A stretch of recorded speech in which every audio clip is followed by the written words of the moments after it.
ونستعينه ونستغفره ونؤمن به ونتوكل عليه ونعوذ بالله من شرور أنفسنا ومن سيئات أعمالنا من يهده الله فلا مضل له ومن يضلله فلا هادي له ونشهد أن لا إله إلا الله وحده لا شريك له ونشهد أن سيدنا ومولانا محمدا عبده ورسوله أرسله بالحق بشيرا ونذيرا أما بعد فأعوذ بالله من الشيطان الرجيم بسم الله الرحمن الرحيم اهدنا الصراط المستقيم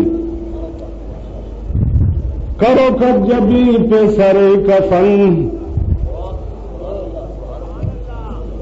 کرو کجبی پہ سرے کفن مسٹر ضیا کو یہ گمان نہ ہو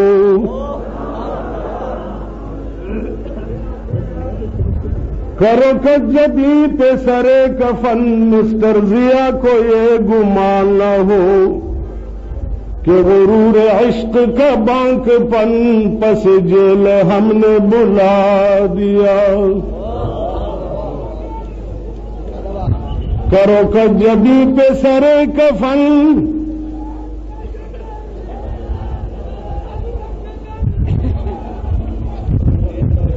نا وقت اگر اصلی سڑے پاتے گئے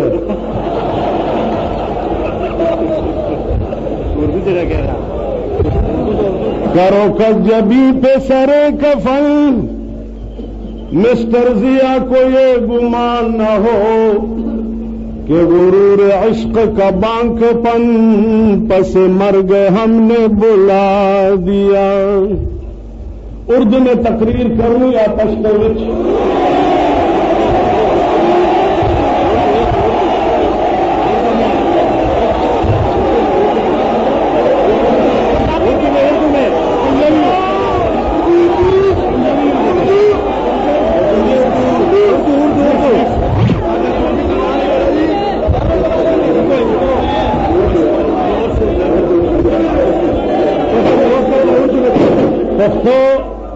پختون دا اردون دا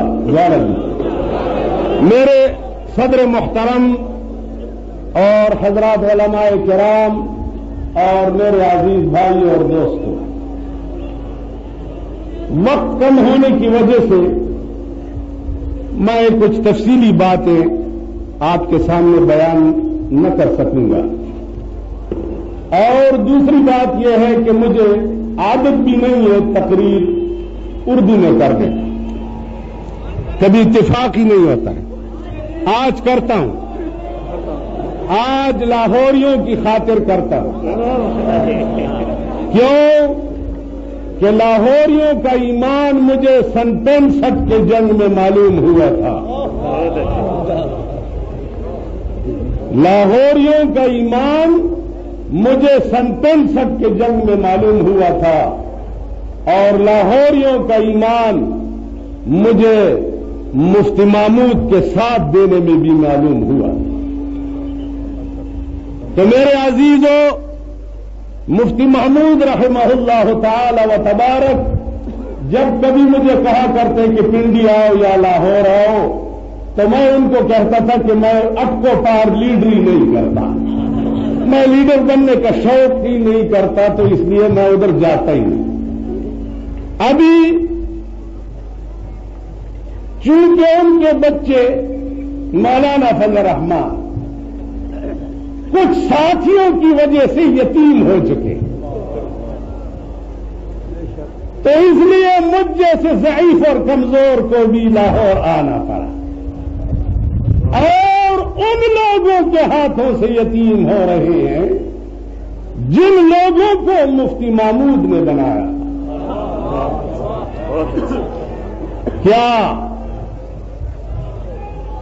کیا قومی اسمبلی میں خدا کی قسم ان لوگوں کو کوئی نزدیک نہ جانے دیتا؟ مفتی محمود کی برکت تھی کہ یہ بڑے بڑے پٹھوں والے بھی اسمبلی میں بیٹھ گئے، یہ ان کی برکت۔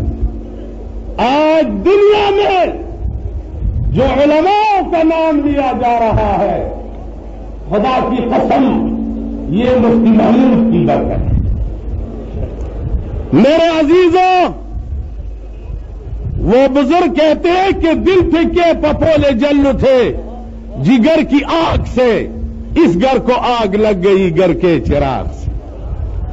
وہ دیوبندیت جو شیخ الہند اور مولانا مدنی نے اور مفتی محمود نے اور مولانا یوسف بنوری نے بنایا تھا، وہ دیوبندیت آج پیسوں کی وجہ سے ضیاء الحق نے کاٹ دیا ہے۔ میرے عزیزوں، ہمیں کیا ہے؟ ہم تو بالواسطہ دیوبندی ہیں۔ یہ جو ڈائریکٹ مولانا حسین احمد مدنی کے شاگرد رہ چکے ہیں، آج وہ لوگ امریکے کے پیسوں پہ پاکستان میں کھیل رہے ہیں، اور ان لوگوں کے ساتھ ایک سٹیج پہ بیٹھ گئے ہو کہ مولانا مودودی نے دیوبند کو ہندوؤں کا مدرسہ کہا۔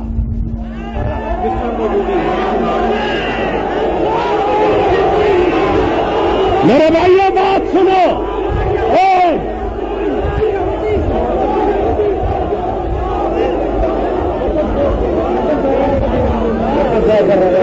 بات سنو بھائی، وقت کم ہے بھائی، خدا کے لیے میں جلدی بات کرنے والا ہوں۔ چلے نہ ہے مت اٹھو نہ بھائی، آرام سے بیٹھ جاؤ۔ میرے عزیزوں،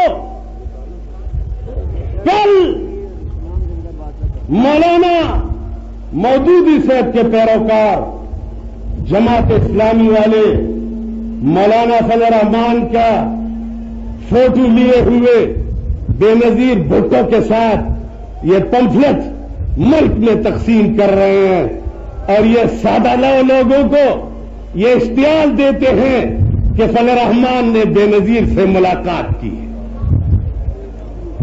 ٹھیک ہے، پتہ ہوگا آپ حضرات کو۔ میں نے کہا سنو بھائی، اگر فضل الرحمان نے 1 گھنٹہ ملاقات بے نظیر سے کی ہے اور وہ سیاسی ملاقات پہ 1 گھنٹے میں اسلام سے نکل چکے ہیں، تو سہالہ ریسٹ ہاؤس میں بھٹو صاحب کے زمانے میں میں بھی سہالہ میں تھا۔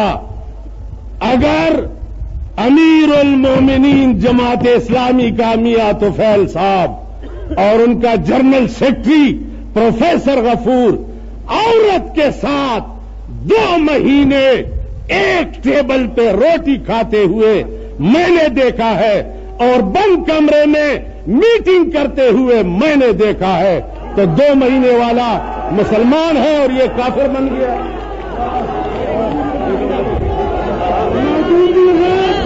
سنو بھائی، بات سنو، وقت کم ہے، بات سنو۔ اگر لاہوریوں کو یقین نہ ہو، میں سندھی اور بلوچی اور پٹھان اور پنجابی میں جو عالم ہو، جو لیڈر ہو، جو غیر عالم ہو، ان تمام کو سردار کونین کا روحانی اولاد تصور نہ کرے، میں اس کو انسان کا بچہ نہیں کہتا۔ جو لا الہ الا اللہ ہو، محمد الرسول اللہ پڑھنے والے ہیں، یہ سب سردار کونین کی روحانی اولاد ہیں۔ پنجابی ہمارے بھائی ہیں اور ہم پنجابیوں کے بھائی ہیں، بلکہ من تو شدم تو منشودی، من تو شدم تو منشودی، من تن شدم تو جاشودی، من تو شدم تو منشودی، من تن شدم تو جاشودی، تاکس نہ گوید باد ازی، من دیگرم تو دیگری۔ ہم پنجابی ہیں، تم پٹھان ہو، ہم اس لیڈر کی لیڈری کو نہیں مانتے جو لیڈر پٹھان اور پنجابی میں سوال تک اٹھائے۔ ہاں، یہ مارڈی میں مارڈی کے قصے میں سے مولانا فضل الرحمان کرتے ہیں مجھے تو ان لوگوں سے اس دن سے نفرت ہے جب سے بھٹو صاحب ہٹ گئے اور یہ سب بھاگ گئے. پہلے جماعت اسلامی والے بھاگے تھے. اور آپ کو یقین نہ ہو تو لاہور میں نوابزادہ نصر اللہ خان جیسا سر خدا کی قسم سارے پاکستان میں نہیں ہے. اتنا قابل ترین انسان جس کو آج تک شاید آپ نے لاہور سے رات کو ان کے ہاں ٹیلی فون کرنا تھا تو 17 والوں کو ان کا نمبر معلوم نہیں تھا. تو میں نے کہا 17 والوں کو کیا نمبر معلوم ہو. ہمارے صدر صاحب کے حکومت میں تو سب لڑکیاں بیٹھی ہوئی ہیں 17 پہ بھی اور 18 پہ بھی سب لڑکیاں ہیں. تو کبوتر کے ساتھ کبوتری مل جائے وہاں نمبروں کا کوئی پوچھنے والا ہوتا ہے. تو کبوتروں کے ساتھ کبوتریاں بچھائی ہیں صدر صاحب. میں نے سنا ہے کہ آپ کے لاہور میں عورتوں نے جلوس نکالا تھا کہ کون کہتا ہے کہ پاکستان میں اسلام آئے گا. میں نے صوبہ سرحد میں لاکھوں کی تعداد کے جلسے میں کہا میں نے کہا میں کہتا ہوں مفتی محمود کا ایک ادنا سپاہی خدا کی قسم اور پشاور کی عورتوں لاہور کی عورتوں کراچی کی عورتوں سندھ کی عورتوں بلوچستان کی عورتوں خدا کی قسم اس وقت تک میں تمہیں نہیں چھوڑوں گا جب تک میں تمہیں سفید برقع پہنا کر گھر میں نہیں بٹھاؤں.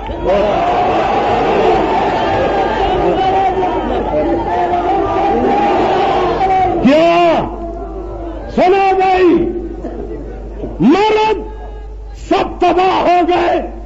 دفتروں میں کام کرنے والا آج تیرے ملک میں بی اے بی تھی ایم اے اور ایف اے یہ بڑے بڑے تعلیم یافتہ لڑکی کے لیے بے روزگار کر رہے ہیں اور 3rd ڈویژن لڑکیوں کو لے جا کر اسٹینڈوں میں لڑکوں کے ساتھ بٹھایا ہوا ہے.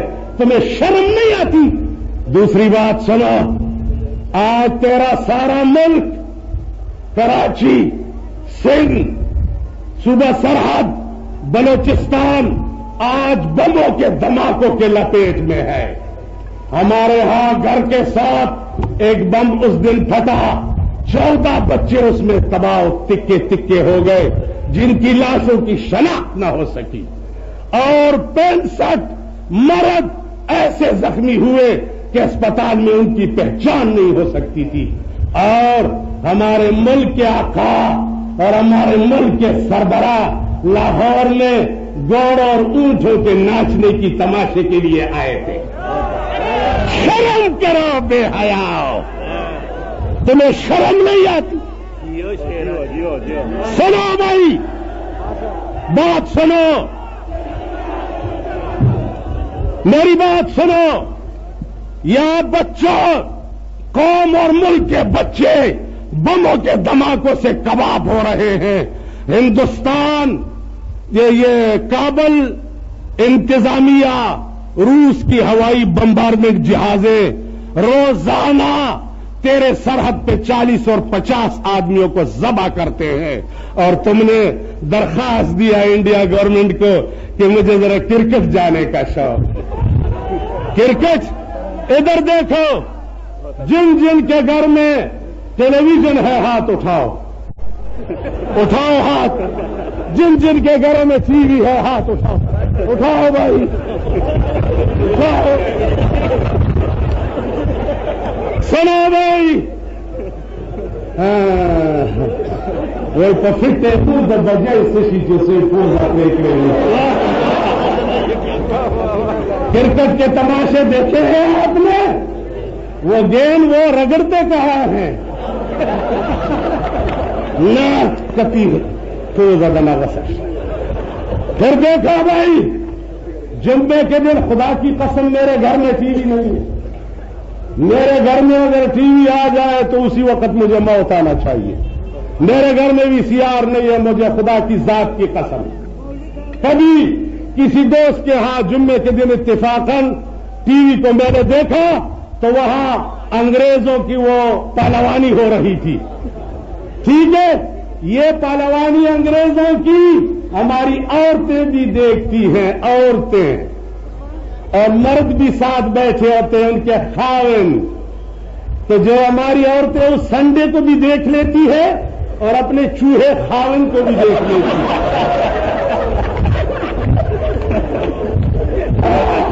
ادھر دیکھا, وہ چوہے کو بھی دیکھ لیتی ہے تو کہتی ہے وائی میری اماں تو تکے تکے ہو جائے, مرد تو یہ ہے کہ کاش میرا نکاح ان سے ہوتا, یہ کیا چوہے کے ساتھ تو نے میرا نکاح کرایا ہے. ادھر دیکھو, ہمارے امیر المومنین اعلان کرتے ہیں فلان جگہ میں بوسٹر لگایا جائے گا. ہمارے صدر میں 18 کروڑ روپے ٹی وی اسٹیشن پہ لگے. ہم نے ایک جلسے میں کہا تھا کہ ادنا ملازم کی تنخواہ جو ہے وہ 2000 روپے ہوگی. تو یہ سرکار کے لوگ ہم پیچھے ہنستے تھے, ہمارے پیچھے 2000 یہ کہاں سے پورے کریں گے, 2000 کہاں سے پورے کریں گے. میں ایسے میں نے کہا تمہاری عورتیں 2 بجے تم دفتروں سے فارغ ہو کر 4 بجے تم بھینسوں کو اور گھوڑیوں کو چرانے جب لے جاتے ہو اور پھر انہیں ونڈا کھلاتے ہو صدر روڈ پہ, مال روڈ پہ, فورڈ روڈ پہ, کلبوں میں, یہ تمہاری عورتیں جو برسری بھینسیں ہیں ان کے ونڈے کو ذرا کم کر کے ہماری گدیوں کا بھی ساتھ میں کام بن جائے گا. 2000 ادنا ملازم کا تنخواہ برابر کرنا یہ کوئی مشکل کی بات. شاہانہ اخراجات کو کم کرے اور غریبوں کی زیادہ کرے, دیکھیں کہ ملک کا نظام چلتا ہے یا نہیں. میری بات سمجھ میں آئی میری؟ اور سنے, اس دن میں نے پشاور میں کہا کہ سنو یہ اخبار والے بیچارے میں ان سے بہت ڈرتا ہوں, اللہ بچائے, خطرناک لوگ ہیں, وہی خدا کے واسطے ان سے بہت ڈرتا ہوں. میں ان کو کہتا ہوں کہ تمہارا اور کام نہیں ہے, بس وزیروں کے پیچھے پھرتے رہتے ہو کیمرے لیے ہوئے, اور کام نہیں ہے. یہ فلاں منسٹر صاحب فلاں مریض کا عیادت کر رہے ہیں,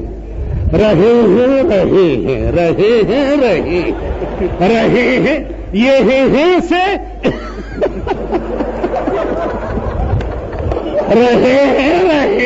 رہے. میں نے کہا ان منسٹروں کا مطلب سمجھتے ہو کہ نہیں جی؟ میں نے کہا ان کا مقصد یہ ہے کہ میرے مرنے کے بعد کیا ہوگا, میرے مرنے کے بعد کیا ہوگا, پلاؤ کھائیں گے احباب, فاتحہ ہوگا. میں جب بم پہ کباب ہو جاؤں تو میرے دیکھنے کے لیے اگر جنید جو صاحب تشریف لائے, خدا اس کو وہاں ہی غرق کرے, میرے آنے کی ان کے آنے کی ضرورت کیا؟ میں جب بم پہ کباب ہو جاؤں پھر پولیس افسر میرے دیکھنے کے لیے آتے کہ پورا غرق ہے یا کچھ فرق باقی. بھائی خدا کے لیے اس کا علاج کرو, اس پہ سوچو. اب جنیوا مذاکرات جو آج کل اخبارات لکھتے ہیں ناکام ہو رہے ہیں, آج کل کے بعد آپ دیکھیں گے کہ بنے گا کیا, ہوگا کیا, آپ کے ملک کا انجام کیا ہوگا. جمعیت علماء اسلام کا اور کوئی کام نہیں ہے. میں نے دہلی میں بھی پرسوں پچھلے سال مولانا فضل الرحمان سے کہا تھا کہ ضیاء الحق صاحب سے ہمارا وہی اختلاف ہے جو مفتی محمود صاحب کا تھا. مفتی محمود صاحب نے کہا کہ او ضیاء الحق, ایک چور کا ہاتھ کاٹو, زناکار کو سنسار کرو اور شرابی کو درے لگاؤ, یہ 3 چیزیں ابھی نافذ کرو, ہم سب آپ کے ساتھ. بات سننے میں آئی؟ ہم سب اب شریعت بل والے لیے پھر رہے ہیں. کبھی لاہور میں کانفرنس ہوتا ہے, ہمارے پیچھے لگے رہتے ہیں کہ دادا یہ شریعت بل نہیں مانتے, یہ لوگ شریعت بل نہیں مانتے. میں نے کہا جو لوگ شریعت بل نہیں مانتے وہ مسلمان نہیں ہے, وہ کافر ہے. ٹھیک ہے, جو لوگ شریعت بل نہیں مانتے وہ مسلمان نہیں ہے. لیکن جو ملک سینٹ، اسمبلی، صوبائی اور قومی میں شریعت بل پاس نہ کرنے والوں کے ساتھ تالی چٹ رہے ہوں، وہ کیسے ہیں؟ وہ کیسے؟ جو مدرسے کے نام پہ 50 لاکھ روپے بھی لیتے ہیں، وہ کیسے؟ ہم لوگ شریعت بل نہیں مانتے، ہم لوگ نہیں مانتے. خدا کی قسم میری بات سنو، شریعت بل سینیٹر تمام مسلمان. ایک مسئلے کی وضاحت کر دے، میں ابھی فضل الرحمان سے علیحدہ ہو کر ان کے ساتھ اعلان کرتا ہوں، شریعت بل میں سینیٹر مسلمان، قومی اسمبلی مسلمان. ضیاء الحق صاحب نے کل جو ریفرینڈم کیا، چٹھیوں پہ لکھا ہوا تھا کہ اسلام مانتے ہو، لکھو نیچے کہ ہاں یا نہ. اب میں تو بھاگ گیا ایک گاؤں میں، میں نے کہا یہ خط کہیں میرے ہاتھ نہ آ جائے، مجھے بھی لکھنا پڑے گا نیچے کہ ہاں بھائی اسلام تو مانتا ہوں. آپ نے لکھ دیا کہ اسلام نہیں مانتے، لوگوں نے لکھ دیا کہ جی ہاں اسلام مانتے ہیں. شام کو اس نے اعلان کیا کہ میں 5 سال کے لیے صدر ہو گیا ہوں. یہ کیوں بھائی؟ کہتے تم نے جو لکھ دیا ہے کہ اسلام مانتے ہیں، میں اسلام ہوں نا. تو ان شریعت بل والوں سے پوچھو کہ سینیٹر مسلمان، قومی اسمبلی مسلمان، صدر صاحب مجسمہ اسلام، یہ شریعت بل تم لوگوں نے پیش کس کو کیا ہے؟ یہ بتاؤ. اگر قومی اسمبلی والے نہیں مانتے، سینیٹر نہیں مانتے، ضیاء الحق نہیں مانتا، تو آؤ کہ وہ فتوی لگائیں ان کے اوپر جو فتوی قرآن نے لگایا ہے. فتوی لگانے کا تو تمہیں شوق ہے. پچھلے دنوں میں ایک کنجر کو انہوں نے پکڑا تھا، کسی کنجر نے ٹی وی میں ڈرامے میں عورت کو طلاق دیا تھا. اخباروں میں نکاح ہو گیا، نہیں ہو گیا، طلاق ہو گئی نہیں ہو گئی. ہمارے پشاور کے اخبار والوں نے مجھ سے پوچھا کہ بھائی یہ ٹیلی ویژن میں جو کنجر ہے کہ کیا بلا اس کو کیا کہتے ہیں؟ اداکار. ہاں، غریب جو ڈول کی بجائے وہ کنجر ہوتا ہے، ان میں جو ہوتا ہے وہ انجینئر ہوتا ہے یا اداکار بن جاتا ہے، وہ معزز ہوتا ہے. وہ اداکار نے اپنی عورت کو طلاق دی ہے، تو بھی کچھ فتویٰ دے دے. میں نے کہا اداکار سے پوچھو کہ عورت ہوتی ہے ایک کے لیے، لاکھوں اور کروڑوں کے لیے نہیں ہوتی. یہ اداکار سے پوچھو کہ تیرا نکاح تا کہاں کہ وہ ٹوٹ گیا، تا کہاں؟ تیری عورت کا تماشا تو کروڑوں لوگ دن بدن روزانہ کرتے تھے، تیرا نکاح تا کہاں؟ خدا تیرا بیڑا غرق کرے کہ ابھی تو پھر رہا ہے فتوے لیے. ابھی ہمارے بزرگوں نے بھی. اچھا، اس عورت نے کیا جواب دیا کہ الحمدللہ مجھے بہت بڑی خوشی ہوئی کہ علماء بھی میرے ڈرامے دیکھتے. وہ کنٹری نے بیان دیا کہ علماء بھی میرے ڈرامے دیکھتے ہیں، مجھے اس پہ بڑی خوشی ہوئی. کیا ہمارے لیے شرم کی بات نہیں؟ ہمارے لیے لرننگ کی بات نہیں؟ تو میرے عزیزوں، اسلام لانے میں یہ حکومت ناکام ہو چکا ہے. صدر صاحب نے خود کہا تھا کہ میں اسلام لانے میں ناکام ہو چکا ہوں. ابھی باقی کیوں ہے؟ اس کی مثال ایسی ہے کہ بات ہے ان کی حکومت کرنا، اس کے بعد شرم کی. اس شرم کو یہ عزت سمجھتے ہیں. ہمارے افغانستان کا ایک آدمی گیا تھا ہندوستان میں، تو حلوہ کا ایک تھال پڑا ہوا ہے. تو یہ ایک آدمی سوچتا ہے کہ یہ تھال پڑا ہے، یہ کمبخت کھاتا کیوں نہیں یہ دکاندار؟ اب اسے یہ پتا نہیں تھا کہ بھئی یہ تھال جو ہے بیچنے کے لیے. تو وہ تھال پہ یوں اس نے کیا اور وہ ہندو نے اسے پکڑا کہ یہ کیا کرتا ہے، بیڑا تیرا غرق ہو جائے، سارے تھال کو تو نے پلیت کر دیا. مسلمان نے پکڑ کے پولیس کے حوالے کر دیا. پولیس نے کہا کہ یہ تو نے کیوں کیا؟ اس نے گدھے پہ سوار کر کے منہ اس کا کالا کر کے اور بچے اس کے پیچھے کر دیے، اس کو ٹیم دے دیا، ڈنگا ڈنگا ڈنگا ڈنگا ڈنگا شرما شرما کے اس کے بیڑا تباہ کر دیا. یہ کابلی جب وطن آ گیا تو وطنداروں نے پوچھا کہ ہندوستان رفتبو دی؟ تو اس نے کہا بلے صاحب رفتبو دے. انہوں نے کہا ہندوستان چھتر وطن بود. ہندوستان کیسا وطن تھا؟ تو کہنے لگا ہندوستان بسیار خوب وطن بود، بسیار خوب، خوردن حلوہ در اونجا مفت. سواری بخر درونجا مفت، وہ تماشا گھوڑوں اور اونٹوں کا ناچنا مفت، وہ فوج مفت، وہ بچے جو پیچھے کیے، باپ کی شرم کی اور وہ سمجھ رہا تھا عزت، اس کے بعد انہی حکومت کرنا بات ہے شرم کی اور یہ سمجھتے ہیں عزت۔ جمعیت العلماء، مجھے خدا کی قسم، نظریہ پاکستان کے دشمن اصلی وہ لوگ ہیں جن کا اقتدار پاکستان کا پہلے بھی جن کو ملا تھا اور آج بھی جن کے ہاتھ میں آ گیا ہے۔ نظریہ پاکستان کے دشمن یہ لوگ ہیں۔ نظریہ پاکستان کا معنی کیا ہے؟ جو خود یہ کہا کرتے تھے کہ پاکستان کا مطلب کیا؟ لا الہ الا اللہ۔ یہ مسلم لیگ حضرات تھے۔ نظریہ پاکستان پہلی بھی ملا تھا انہیں، اسلام کے ساتھ کیا کر گئے ہیں اور ابھی بھی انہی کے ہاتھ میں ہے اسلام۔ دیکھتے ہیں کہ یہ کیا کرتے ہیں۔ جتھے دی کھوتی اتھے آن کھلوتی، پاکستان جتھے دی کھوتی اتھے آن کھلوتی۔ اور جنہوں نے اسمبلی توڑ دی، موت اکڑا اسمبلی بات، مرکزی اسمبلی بھی تھو۔ میں نے کہا تو اچھا ہوئے کہ نئے لوگ دیں گے، کل جب پتہ لگا تو وہی لوگ پھر لے لی۔ تو میں نے یہ کہا کہ بھائی بات یہ ہے جتھے دی کھوتی اتھے آن کھلوتی۔